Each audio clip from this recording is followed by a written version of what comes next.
Hey, it's Foray. Welcome to my first ever podcast. I'm not sure what I'm gonna call it yet, or if this is gonna be a main thing on the channel. I'm just trying things out. I'm mainly gonna talk about old horror games because that's what my channel is about. So yeah, this is the pilot episode, and we'll see where this goes. Maybe I'll have people on. If anyone is interested, let me know in the comments if you want to be on my podcast to talk about old horror games and your experience with them.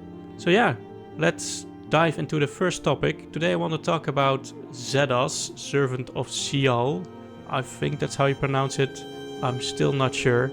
If you've been following my channel, and I hope you did, you know I am really into old horror games. I loved playing them when I was younger, and I still love playing them today. That's why I made a YouTube channel about it. And yeah, that's going okay, not great, but I'm happy with it. So, about Zeddas. Yeah, that's what I'm gonna call it because, you know, I said in the intro, I don't really know how to pronounce Sheol. Okay, so I'm just gonna call it Zeddas from now on. My experience with this game is that I borrowed it at my local library. We could borrow books, and there was a computer where you could internet, because we didn't have internet at home back then. Yeah, I'm that old. And I remember borrowing it because they eventually got computer games as well. And yeah, you have nothing to go on, just like, buying a game at that point in history. You just had the box where the game came in. Is that how you say it? No, it's, well, whatever. The box art. And there was a text on the box, usually, with quotes from game magazines that give it a positive rating, and some art that mostly wasn't in the game at all. I think for Zeddas that was pretty well done because all of the characters you'll meet actually in the game, and they look exactly like they are on the cover of the game. So yeah. The only main thing with the game is that it's screen for screen. You press the arrow to walk forward, and then the screen changes with a PowerPoint-like fade. And it really feels like the old Flash games we used to play. I don't know how old you are, and if you know what Flash games are. They basically were these games they made in Macromedia Flash. I think Adobe bought that, and it fell out of favor at some point, but there was a golden age on the internet where all the games basically, and all the pre-YouTube, all the games and shows and stuff like that. I forget what the site was called where Ego Raptor was on. Anyway, you had animations and stuff. It was all in Flash, and about 20 years ago, I think, browsers stopped supporting it, and it went downhill from there. But it really feels like one of those games. Everything is pretty static. You can't really interact with the environment at all. There are some things you can do. You have to mirror with the candle and the ring and the keys, I think. Yeah, pretty sure that's the only things you can. Oh, and the sword at some point, or the knife. Is it a dagger? I think it's a sword. So yeah, what was I saying? It really feels like, I think it's actually made in Macromedia, if I'm not mistaken. But yeah, this game came out, let me look that up, in I'm having so much trouble pronouncing years. If you follow my channel, you know that. So it's 1994. In Dutch we say it the other way around, so that's why it's confusing to me. It was released in Japan, and 1996 it was released on the Saturn, I think, and also in Europe. Yeah, I think so. I think the game is called Horror Show in Japan, and it's called Zeddas in the rest of the world.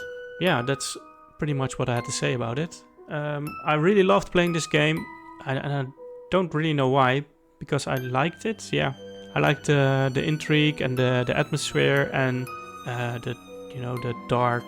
I'm always drawn to mysterious and dark things. I don't know why. No idea why, actually.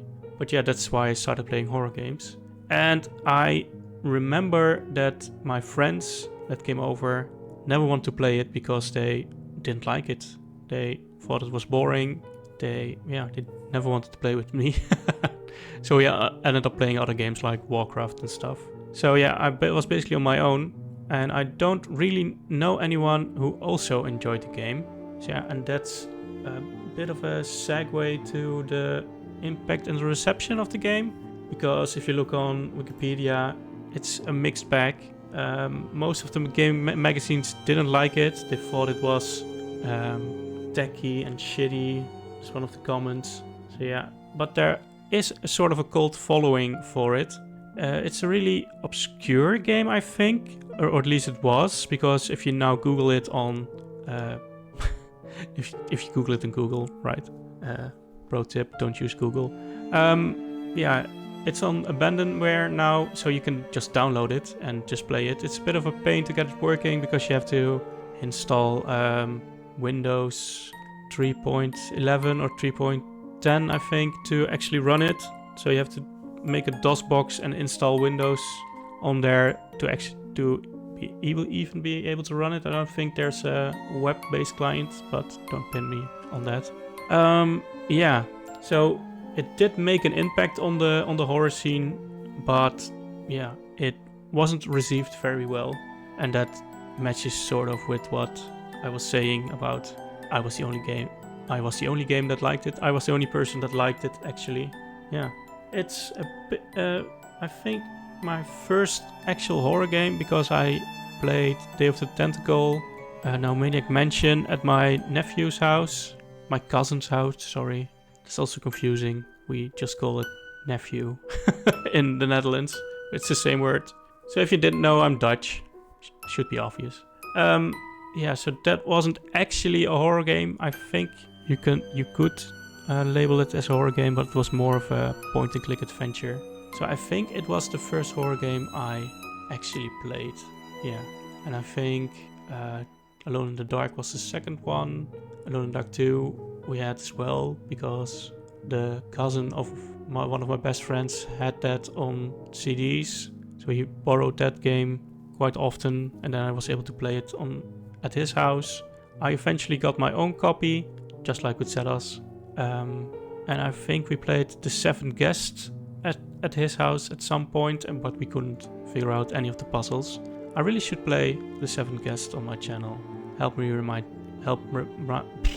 Please help me remember, because I'm gonna forget again. What was I saying? Yeah, it is the first horror game I actually played, because I didn't know it was a horror game at the time. I just enjoyed it. Yeah, I think I hinted at this already, but I couldn't finish the game when I borrowed it from the library, and I remember, renewing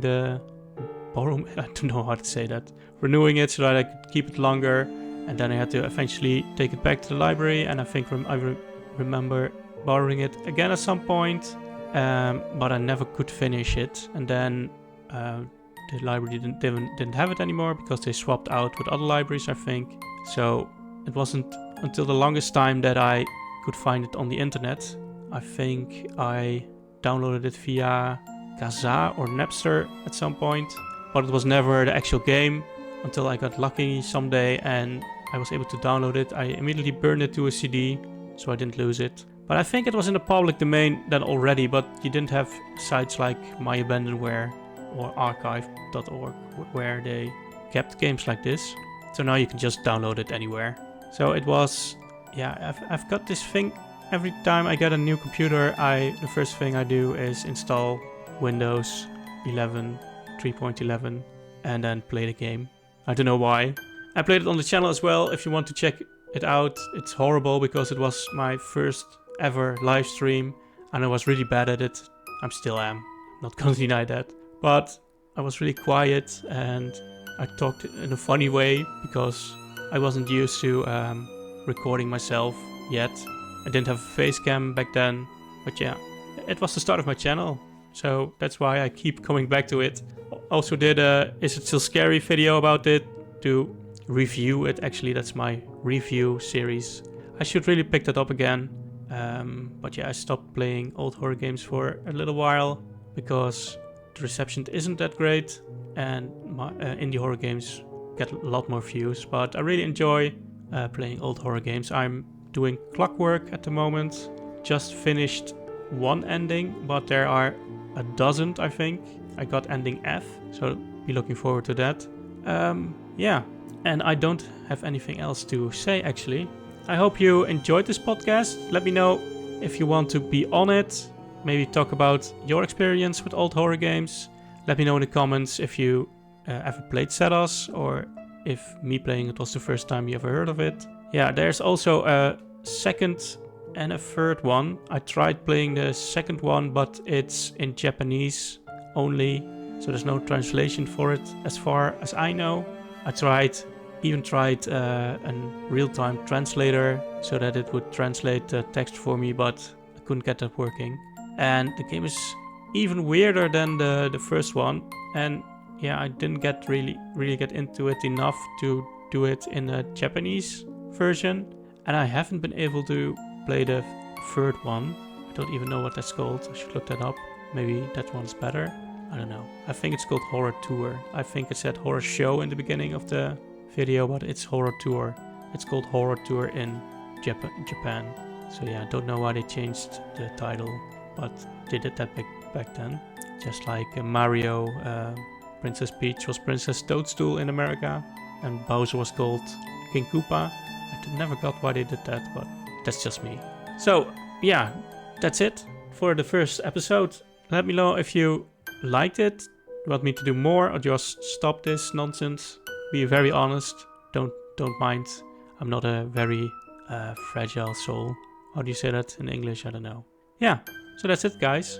Hope you enjoyed it. Please like, please subscribe, and I hope to see you all next Thursday. Thanks for watching. Bye bye. Thanks for listening, I should say. Bye bye.